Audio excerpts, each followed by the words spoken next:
Hola a tothom, avui vinc a parlar-vos d'aquest llibre d'aquí, La metamorfosi de Franz Kafka, una obra que m'encanta des de la primera lectura que vaig fer quan només tenia 15 anys i que ara vinc a recomanar-vos a tots vosaltres. El que fem en aquest llibre és no només una anècdota de «Hola, sóc el protagonista, em dic Gregor Samsa i avui m'he aixecat i m'estic convertint en un escarbat». No, això seria una anècdota. El que fa Kafka a partir d'aquesta historieta és traslladar-nos una sensació, com se sent una persona que viu a inicis del segle XX, com se sent d'aïllada encara que cada cop el món comenci a estar més connectat i sembli que és més fàcil relacionar-se amb els altres i que tot sigui molt més modern.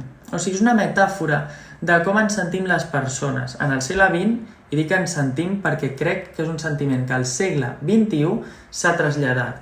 Cada cop més connectats, però a la vegada més sols, més aïllats i més depressius. I amb un sentiment d'angoixa vital brutal.